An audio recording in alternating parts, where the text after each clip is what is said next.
500 രൂപയ്ക്ക് 25 കോടി. നിമിഷ നേരം കൊണ്ട് ദരിദ്രനെ ധനികനാക്കുന്ന മായാജാലം. അതുകൊണ്ട് തന്നെയാണ് ഓണം ബമ്പറിന്റെ വിൽപ്പന ഇത്രത്തോളം കൂടുന്നത്. കേരളത്തിന്റെ തിരുവോണം ബമ്പർ 2024 25 കോടി രൂപ ഒന്നാം സമ്മാനം നൽകുന്ന കേരളത്തിന്റെ തിരുവോണം ബമ്പർ ടിക്കറ്റുകൾ വാങ്ങും. ടിക്കറ്റ് വിൽപ്പനയിൽ ജില്ലാടിസ്ഥാനത്തിൽ പാലക്കാട് ജില്ലയാണ് ഇക്കുറിയും മുന്നിൽ. ഇതിനോടകം 10 ലക്ഷത്തിലധികം ടിക്കറ്റ് പാലക്കാട് വിറ്റപ്പോൾ 8 ലക്ഷത്തോളം ടിക്കറ്റുകളുടെ വിൽപ്പന നടത്തി തിരുവനന്തപുരവും തൃശ്ശൂരും മുന്നേറുകയാണ്.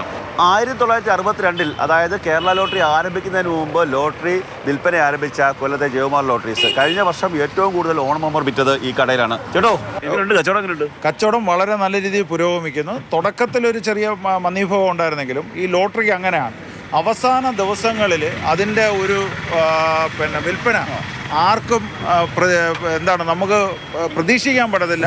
കഴിഞ്ഞ തവണ 1-2 5,70,75,000 പരം ടിക്കറ്റാണ് വിറ്റത്. ആ കടയുടെ മുന്നിലാണ് നമ്മൾ വയ്ക്കുന്നത്. അത് ആർക്കും എപ്പോഴും എവിടെ വെച്ചും പിടിക്കാം. കണ്ണഞ്ചിക്ക് പോലും ഇപ്പോൾ നിങ്ങൾ ഒരെണ്ണം എടുത്താൽ നിങ്ങളും ആ ഇതിനകത്ത് പങ്കാളിയാളാണ്. സത്യസന്ധതയുടെ പര്യായമാണ് കേരള ലോട്ടറി. ഇപ്പം നമുക്കിവിടെ ഒരു ദിവസം 50 ടിക്കറ്റോ 100 ടിക്കറ്റോ ആണ് പോകുന്നതെങ്കിൽ ഇനിയുള്ള ഓരോ ദിവസവും അതിൻ്റെ ഇരട്ടിയോ അവസാന ദിവസങ്ങളിൽ അത് നിർവചിക്കാനേ പറ്റത്തില്ല. കഴിഞ്ഞ പ്രാവശ്യമൊക്കെ നമുക്കൊരു 1000 ടിക്കറ്റിന് മുകളിൽ ഈ കൗണ്ടറിൽ 500 രൂപയല്ലേ ഭാഗ്യം പരീക്ഷിച്ച് കളയാമെന്ന ചിന്തയിലാണ് മലയാളികളിൽ ഭൂരിപക്ഷവും. ഉറപ്പാ അടിക്കും. വയനാടാണ്. വയനാടിന്നാ ദുരിതല്ലേ, അപ്പൊ അവർക്ക് അവരുടേതായ ഒരു സംഭാവന കൂടെ കൊടുക്കണം. അടിച്ചാ ഉറപ്പായിട്ടും വയനാട്ടിൽ സംഭാവന ഉണ്ടാവും. അടിക്കട്ടെ.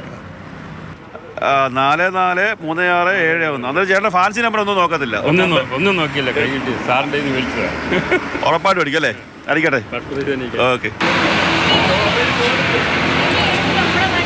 അതായത് ഇവിടെ കൊല്ലമുണ്ട്, വയനാടുണ്ട്, കാസർഗോഡുണ്ട്, എല്ലാ ജില്ലകളിലെയും ഈ ടിക്കറ്റുകളുണ്ട്. സാധാരണ ചില ആൾക്കാർക്ക് ചില ജില്ലകളിൽ നിന്ന് എടുത്താൽ ലോട്ടറി അടിക്കുന്നൊരു വിശ്വാസമുണ്ട്. കേരള ഭാഗ്യക്കുറി തിരുവോണം ബമ്പർ പച്ചക്കുതിര ഭാഗ്യവുമായി നിങ്ങളെ മാടി വിളിക്കുന്നു. 70 ലക്ഷത്തോളം ടിക്കറ്റാണ് നിലവിൽ അച്ചടിച്ചിരിക്കുന്നത്. പക്ഷേ അതുകൊണ്ടൊന്നും ആകില്ല. ഇനി 10 ലക്ഷം ടിക്കറ്റ് കൂടി അച്ചടിക്കേണ്ടി വരും എന്നുള്ളതാണ് വിലയിരുത്തൽ. എന്തായാലും 80 ലക്ഷത്തിലധികം ആൾക്കാർ പങ്കെടുക്കുന്ന ഈ ഭാഗ്യപരീക്ഷണത്തിൽ പങ്കാളിയാകാൻ ഞാനും തീരുമാനിച്ചു. ഞാനും അതുകൊണ്ട് ഒരു ലോട്ടറി എടുക്കുകയാണ്. ഓണം ബമ്പർ. ക്യാമറമാൻ ഷാനോസ് ഫരീദിനൊപ്പം കണ്ണൻ നായർ, മാതൃഭൂമി ന്യൂസ്, കൊല്ലം.